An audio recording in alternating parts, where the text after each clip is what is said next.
The most ironic thing on earth that I actually saw once I came into this industry was that the wealthiest people that I come across on a day-to-day basis usually tend to be the people who spend the least amount of money.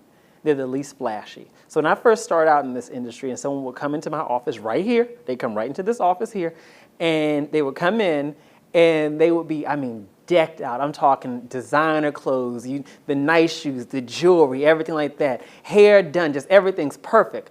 And I would think to myself, okay, all right, we're about to do something today. I'm thinking this is somebody with some money.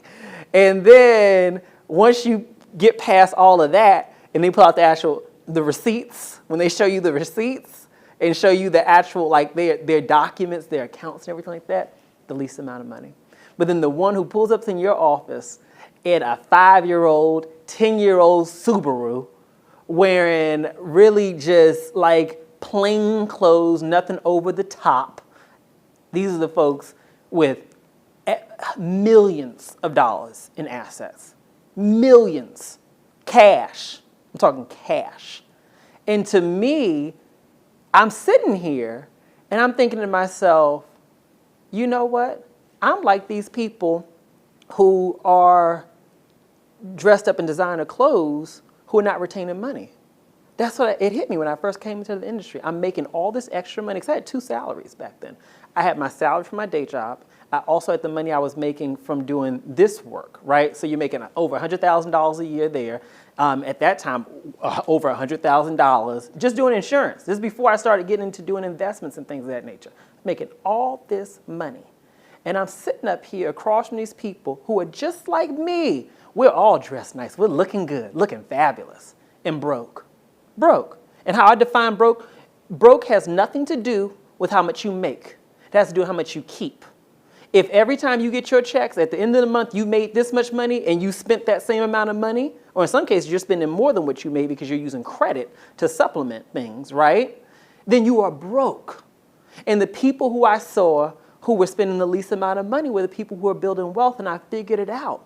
They were building wealth because they were keeping their expenses low. I can't hit this point enough. You have to minimize your expenses if you want to create wealth. I always hear these things where people say, oh, you can't take it with you. You might as well enjoy it. That is the craziest thing I have ever heard in my life. You can't take it with you, but you're going to be on this earth for a long time. If you haven't noticed, people are living longer. And what is the point of living this fabulous life during your working years and you create no financial foundation for yourself later on, and then when you hit retirement, you have nothing. You go from middle class to lower middle class or middle class to broke. Do you know how many people are facing insolvency? They are going to go broke in retirement because they're so busy being fabulous during their working years. Beyond that, even let's take retirement off the table. Let's think about the here and now. What happens if you were to lose your job? What happens if the economy goes down? I would think about that. At the time, it was just me. I didn't have this huge team back then. And I said, what happens if this company falls apart because we hit a major recession and nobody's really thinking about financial products? I didn't know.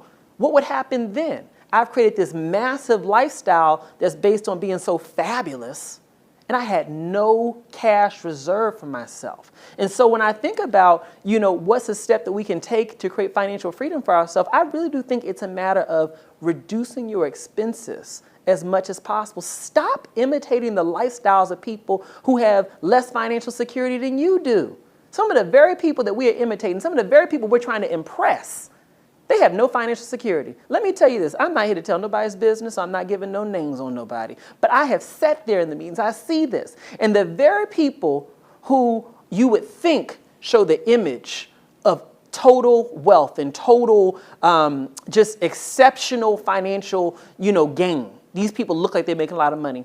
They do make a lot of money. They spend the same amount of money. They're broke. They're broke. We got to change our mindset to stop imitating those people if we want to create financial freedom for ourselves. And the way that we do that is we have to look at our expenses. What expenses can we reduce as much as possible so that at the end of the month, the difference between what we spend and what we bring in, so the difference between those two is as wide as possible. Because that's where wealth is created, in the gap. I call it the gap. The gap between what you spend and what you make. And imagine You keep your expenses at a nice low level, and you keep on making more money, keep on making more money. That's the sweet spot. That's the real sweet spot. You don't have to worry about a recession. You don't have to worry about nothing. Somebody say, hey, you want to go on a trip with me to Greece? Oh, yeah, absolutely. Let me just go ahead and pull out that debit card, not credit card, that debit card. Swipe that. Go ahead. We can get on the flight, whatever you need. An emergency comes up, no problem. I got that.